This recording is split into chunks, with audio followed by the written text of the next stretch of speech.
اعوذ باللہ من الشیطان الرجیم بسم اللہ الرحمن الرحیم۔ لاکھوں کروڑوں درود ہو نبی پاک صلی اللہ علیہ وسلم پر اور آپ کی آل پر۔ السلام علیکم ورحمۃ اللہ وبرکاتہ۔ ڈیلی اردو وظائف کے پیارے ناظرین و سامعین، آج آپ کے ساتھ رشتے کے لیے سورہ اخلاص کا بڑا ہی طاقتور، بڑا ہی مجرب وظیفہ شیئر کرنے کے لیے حاضر ہوا ہوں۔ میرے وہ بھائی، وہ بہنیں جن کے ابھی تک رشتے نہیں ہوئے، شادی نہیں ہوئی، عمر گزرتی جا رہی ہے لیکن رشتہ نہیں ہو رہا، اول تو رشتہ نہیں آ رہا، اگر غلطی سے کوئی رشتہ آ بھی جائے تو انکار ہو جاتا ہے یا منگنی ہو کر ٹوٹ جاتی ہے، اور آپ رشتوں کے حوالے سے بڑا پریشان رہنے لگے ہیں، ڈپریشن کے مریض ہو گئے ہیں، آپ کے والدین بڑے پریشان رہنے لگے ہیں، تو آپ ابھی سے پریشانی کو ترک کر دیں اور یہ جو خاص وظیفہ آپ کو بتا رہا ہوں، 11 دن کا یہ خاص وظیفہ ہے، اس کو آپ اللہ تعالیٰ پر یقین رکھتے ہوئے پڑھ لیں۔ میں جسے بھی یہ وظیفہ بتاتا ہوں، الحمدللہ ثم الحمدللہ، اس کا 11 دن کے اندر اندر رشتہ ہو جاتا ہے اور جلد از جلد اللہ تعالیٰ شادی کا بھی اہتمام فرما دیتے ہیں۔ پیارے دوستو، اگر شادی میں رکاوٹ ہے، بندش ہے، رشتہ نہیں ہو رہا یا رشتہ ہو کر ٹوٹ جاتا ہے، تو آپ اس وظیفے کو کر لیں۔ میری گارنٹی ہے، میرے اللہ کے فضل و کرم سے صرف 11 دن کے اندر اندر آپ کا رشتہ ہو جائے گا۔ یہ وظیفہ لڑکی اور لڑکا خود بھی اپنے لیے کر سکتے ہیں، ان کے ماں باپ میں سے کوئی ایک بھی ان کے لیے کر سکتا ہے، بہن بھائیوں کے لیے بھی کیا جا سکتا ہے، ایک شخص دوسرے شخص کے لیے یہ وظیفہ پڑھ سکتا ہے، محبت کی شادی کے لیے بھی یہ وظیفہ کیا جا سکتا ہے۔ وظیفہ بتانے سے پہلے آپ سے یہی گزارش ہے کہ اگر آپ ہمارے چینل ڈیلی اردو وظائف پر نئے ہیں اور ابھی تک آپ نے ہمارے چینل کو سبسکرائب نہیں کیا تو جلدی سے ہمارے چینل کو سبسکرائب کر دیں اور ساتھ ہی لگے بیل کے بٹن پر بھی کلک کر دیں تاکہ ہماری ہر آنے والی نئی ویڈیو کا نوٹیفیکیشن آپ کو بآسانی موصول ہو سکے۔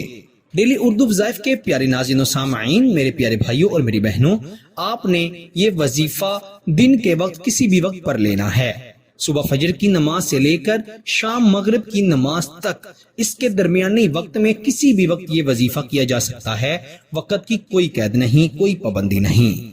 آپ نے سب سے پہلے باوضو ہو کر پھر یہ وظیفہ پڑھنا ہے۔ بہنیں اپنے خاص ایام میں یہ وظیفہ ہرگز مت پڑھیں، اجازت نہیں ہے، نہ ہی کوئی فائدہ ہوگا۔ پاک صاف ہو کر پھر یہ وظیفہ 11 دن پڑھنا ہے۔ آپ نے اس میں کوئی بھی دن چھوڑنا نہیں، اگر کوئی دن آپ نے چھوڑ دیا تو یہ عمل ٹوٹ جائے گا، آپ کو دوبارہ سے کرنا پڑے گا۔ سب سے پہلے آپ نے ایک برتن میں چینی ڈال کر اپنے پاس رکھ لینی ہے، پھر آپ نے 2 رکعت نفل صلاۃ الحاجت کی نیت سے پڑھنے ہیں۔ جس طرح آپ نماز ادا کرتے ہیں بالکل اسی طرح آپ نے یہ نوافل بھی پڑھنے ہیں، کوئی خاص سورت پڑھنے کی کسی قسم کی پابندی نہیں، عام روٹین میں جیسے نماز پڑھی جاتی ہے ویسے ہی آپ نے 2 رکعت نفل پڑھ لینے ہیں اور پھر 11 مرتبہ درود ابراہیم پڑھ لینا ہے، اور پھر آپ نے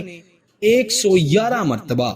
111 ٹائمز سورہ اخلاص پڑھنی ہے، قل هو اللہ احد مکمل، پھر اس کے بعد 11 مرتبہ آخر پر بھی درود ابراہیم پڑھنا ہے اور اللہ تعالیٰ سے یہ دعا کرنی ہے کہ اے اللہ، سنت محمدی کے مطابق میں اپنا نکاح کرنا چاہتا ہوں یا اپنا نکاح کرنا چاہتی ہوں، میرے نکاح میں جتنی بھی بندشیں ہیں، رکاوٹیں ہیں، ان کو ختم فرما اور میرے لیے اچھے رشتے کے اسباب پیدا فرما۔ پھر آپ نے یہ وظیفہ پڑھنے کے بعد اس چینی پر دم کر دینا ہے، پھونک مار دینی ہے۔ پیارے دوستو، 11 دن آپ نے اسی طرح سے یہ وظیفہ پڑھنا ہے اور اسی چینی پر دم کرنا ہے جس پر آپ نے پہلے دن کیا تھا۔ 11 دن جب اس وظیفے کو آپ مکمل پڑھیں، ہر روز آپ نے اسی چینی پر دم کرنا ہے، اور جب 11ویں دن آپ کے وظیفے کا آخری دن ہو تو آپ نے کیا کرنا ہے، اپنے گھر میں کوئی میٹھی چیز بنا لینی ہے، حلوہ بنا لیں، میٹھے چاول بنا لیں، کچھ بھی میٹھا بنا کر اس چینی کو بھی ملا دینا ہے، اور اگر ذائقے کے لیے اور چینی ملانا چاہیں تو ملا سکتے ہیں، اور کوئی اچھی سی میٹھی چیز بنا کر اپنے گھر والوں کو اور خود بھی کھائیں اور بچوں میں بھی بانٹ دیں۔ اللہ تعالیٰ آپ کے لیے آسانیاں پیدا فرمائیں گے، 11 دن کے اندر اندر آپ کا رشتہ ہو جائے گا، اور ایسی جگہ پر رشتہ ہوگا کہ لوگ دیکھ کر اپنی انگلیاں اپنے دانتوں میں دبیچیں گے کہ اس انسان کا اتنے اچھے گھر رشتہ کیسے ہو گیا۔ پیارے دوستو، اللہ کا ایسا خاص کرم ہوگا کہ رشتے کے لیے آسانیاں ہو جائیں گی اور جلد شادی بھی ہو جائے گی اور آپ شادی کے بعد ایک دوسرے کے ساتھ خوش بھی رہیں گے۔ اللہ تعالی ہم سب کو عمل کی توفیق عطا فرمائے۔ اس ویڈیو کو زیادہ سے زیادہ لائک بھی کرنا ہے اور اپنے دوستوں اور رشتہ داروں کے ساتھ شیئر بھی کرنا ہے۔ انشاءاللہ آپ کے ساتھ اگلی نئی ویڈیو میں ضرور ملاقات ہوگی۔ تب تک کے لیے اپنا بہت سارا خیال رکھیے گا اور بندہ ناچیز کو اپنی دعا میں ضرور یاد رکھیے گا۔ اللہ نگہبان۔